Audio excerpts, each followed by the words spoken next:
नमस्कार। श्रीमती मोहरी देवी तापड़िया कन्या महाविद्यालय जसवंतगढ़ के इस YouTube चैनल पर मैं प्रवक्ता हनुमान शर्मा आप सभी विद्यार्थियों का हार्दिक स्वागत और अभिनंदन करता हूं।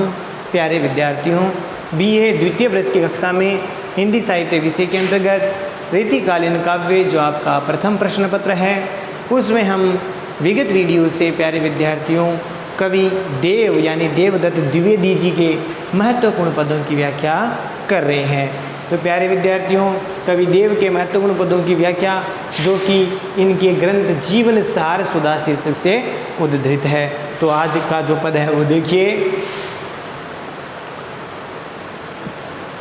कि फटिक शिलानी सो सुधार्यो सुधा मंदिर उदती दधी को सो अधिकाय उमंगे मंदिर बाहर ते भीतर लो भीति ने देखे ये देव दूध को सोफे नु आंगन फरस बंदे तारा सितार नुता में ठाड़ी झील मिल होती मोती ने की ज्योति मिली मल्लिका कुम करंदे आरसी से अंबर में आबासी उजियारी लगे आरसी से अंबर में आबासी उजियारी लगे प्यारी राधिका को प्रतिबिंब सो लगत चंदे। एक बार पुनः देखिए कि फटी के शिलानी सो सुधार्यो सुधा मंदिर उदती दधिक सो अधिक आई अमंगे मंद बाहर ते भीतर लो भीति न देखे ये देव दूध को सोफे नु आंगन फरस बंदे तारा सी तरुणीता में ठाडी झील मिल होती मोती ने की ज्योति मिली मल्लिका को मकरंदे आरसी से अंबर में आभासी उजियारी लगे प्यारी राधिका को प्रतिबिंब सो लगत चंदे प्यारी राधिका को बिंब प्रतिबिंब सो लगत चंदे। देखिए प्यारे विद्यार्थियों, इस पद में कवि देव जी के द्वारा रचित ये पद बहुत ही अच्छा पद है और ये परीक्षा की दृष्टि से भी बहुत महत्वपूर्ण है। काफ़ी बार ये आया हुआ है, तो ये 2018 की परीक्षा में आया हुआ है, तो महत्वपूर्ण है। ये 2018 में ये आया हुआ है तो महत्वपूर्ण है। देखिए फटिक शिलानी, फटिक शिलानी का अर्थ होता है, फटिक का अर्थ होता है स्फटिक। स्फटिक एक सफ़ेद पत्थर होता है जो पारदर्शी होता है, सफ़ेद होता है। शिलानी का मतलब होता है शिलाएँ या फिर यहाँ पत्थर से हैं। स्फटिक पत्थर की जो शिलाएँ सो मने सही समान से या समान सुधारियो मन का मतलब होता है चूने से पुता हुआ, पुता हुआ। सुधा मंदिर का मतलब होता है यहाँ पर चूने का घर या चूने का भवन, ठीक है। उदती दधी, उदती कहते हैं समुद्र को प्यारे विद्यार्थियों, और दधी का मतलब दही, तो दही का समुद्र को सो मने समान, अधिकाय मन अत्यधिक, उमंगे मन उमंगित होना, उल्लासित होना, उल्लासित, तरंगित, या फिर इसको हम क्या कहेंगे, उमंग तरंग का उल्लास फैला हुआ है, तरंगित हो रहा है। अमंद मन तरंगित होना, शीघ्रता से, ठीक है। बाहर ते भीतर है, बाहर ते का मतलब होता है से, बाहर से भीतर लो माने भीतर तक, लो का अर्थ यहाँ तक है, भीति का अर्थ दीवार है, न माने नहीं, देखी है देव माने दिखाई नहीं देती है, देव माने देव कवि। दूध को सो फेनू, फेनू का अर्थ होता है झाग, सो माने समान या जैसे। आंगन फरस बंद मन आंगन में जो पत्थर जड़े हुए हैं, पत्थर जड़े हुए हैं, फरस बंद का मतलब हो गया पत्थर जड़े हुए हैं। तारा सी, तारे के जैसी, तारे के जैसी। तरुणी, तरुणी माने युवती, और यहाँ पर राधा के लिए भी आया है, राधा। तामे माने उसमें, उसमें किसमें, भवन में। ठाडी माने खड़ी, झिलमिल होती माने झिलमिलाहट होती है या झिलमिल चमकती है। और मोती ने की ज्योति माने मोतियों की ज्योति मन प्रकाश चमक। मल्लिका को, मल्लिका एक बेले की जाति का एक पौधा है, या इसको हम क्या कहेंगे, मल्लिका फूल या चमेली को। मकरंद, मकरंद बने पराग या सुगंध। आरसी का अर्थ होता है दर्पण। प्यारे विद्यार्थियों, आरसी मैंने दर्पण, हाथ कंगन को आरसी किया और पढ़े लिखे को फारसी किया। अंबर का अर्थ आकाश। आभासी मैंने आभा के समान, चमक के समान, कांति समान। उजियारी मैंने उज्ज्वल, उज्ज्वल, शुभ्र, लगे मैंने लगती है। प्यारी राधिका को प्रतिबिंब, प्रतिबिंब, परछाई, ठीक है, प्रतिबिंब, परछाई कह सकते हैं। सो मैंने समान या जैसे। लगत मैंने लगता है। चंद मैंने चंद्रमा। अब देखिए यहाँ पर एक ऐसे भवन की बात कही जा रही है प्यारे विद्यार्थियों, जो देखने में स्फटिक फूलों पत्थर से बना हुआ है और बहुत ही क्या है वो सुंदर है, और स्फटिक से बना हुआ है। इसकी दीवार इतनी पारदर्शी पत्थरों से बनी है, ऐसा लगता नहीं है कि इसके अंदर दीवार है। तो इस प्रकार से ये भवन है जो कि यहाँ पर राधा उसमें रहती है।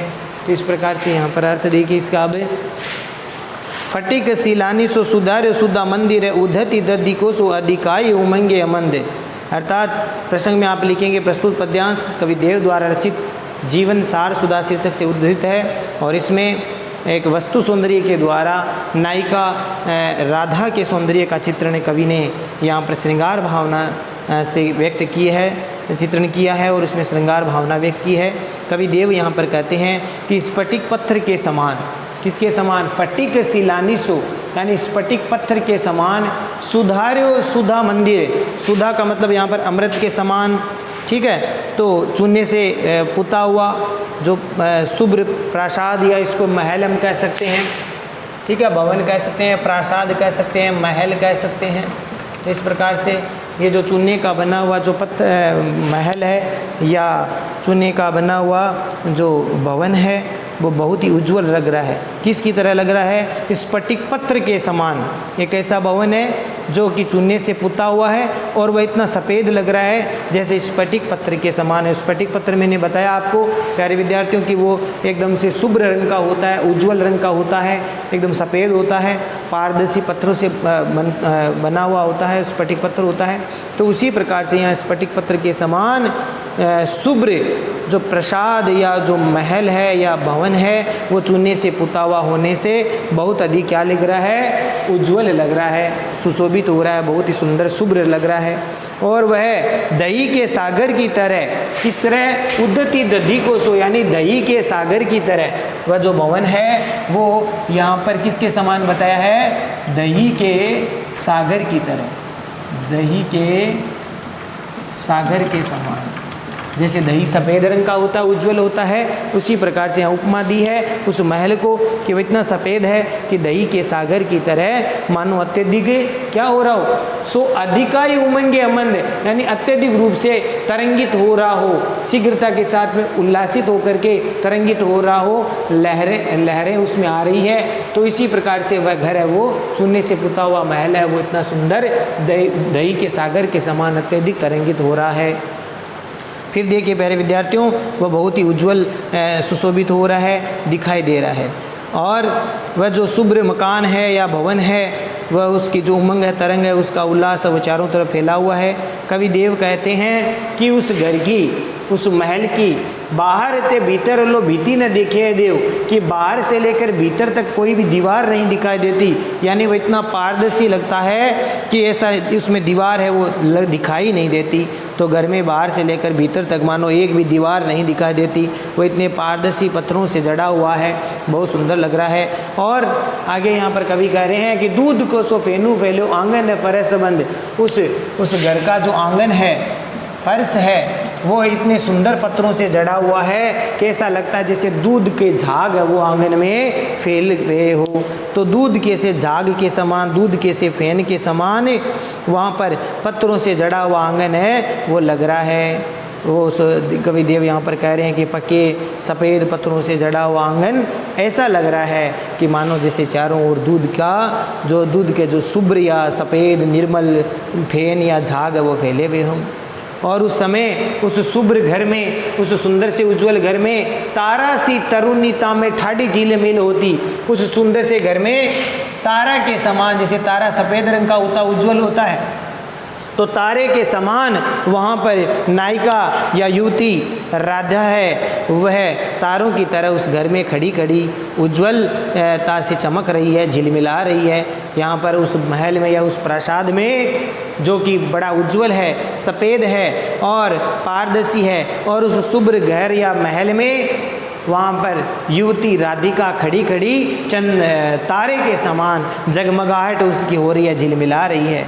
और उसकी आभा देख करके ऐसा लगता है कि मानो मोती ने की ज्योति मिली, मानो मोतियों की जो चमक या ज्योति है वो उसमें मल्लिका को मकरंद अर्थात मल्लिका नाम के जो फूल है अर्थात चमेली के पराग से मिल करके बहुत अधिक आकर्षक हो गई है। वह चमेली के पराग से अत्यधिक आकर्षक है वो हो गई है। और आगे देखिए कि आरसी से अंबर में आभासी उजियारी लगे, प्यारी राधिका को प्रतिबिंब सो लगत चंद, अर्थात इस यहाँ पर आकाश रूपी जो दर्पण है, वह आकाश रूपी दर्पण में वह राधा है, वह भवन की आभा अत्यधिक उज्जवल प्रतिबिंब हो रही है। और आकाश रूपी दर्पण में प्यारी राधिका को जो प्रतिबिंब है वो इस प्रकार से लग रहा है जैसे कोई चंद्रमा प्रकाशित हो रहा हो। यहाँ पर प्यारे विद्यार्थियों, राधा को चंद्रमा से अधिक है वो जो है अधिक सुंदर बता दिया गया है। तो यहाँ उपमान को हीन बता करके उपमेय को अधिक बताया गया है।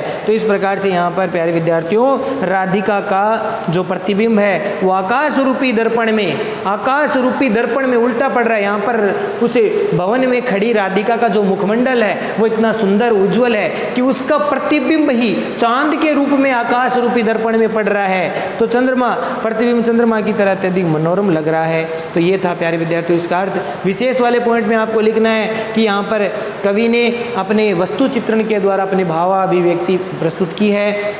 अनुप्रास, रूपक और उपमा अलंकार का प्रयोग इसमें किया गया। अनुप्रास रूपक अलंकार है और उपमा अलंकार है, और साथ ही साथ प्यारे विद्यार्थियों इसमें उत्प्रेक्षा अलंकार भी है। मानव शब्द का प्रयोग आया तो उत्प्रेक्षा अलंकार भी है। और भाषा ब्रज भाषा है। छंद की बात करें तो यह छंद आपका प्यारे विद्यार्थियों, छंद की जो यति गति है वो उचित है, नाद सौंदर्य उचित है। तो इस प्रकार से प्यारे विद्यार्थियों ये पद है और बहुत ही महत्वपूर्ण है, 2018 की परीक्षा में आया हुआ है, तो इसको ठीक प्रकार से आपको समझना है।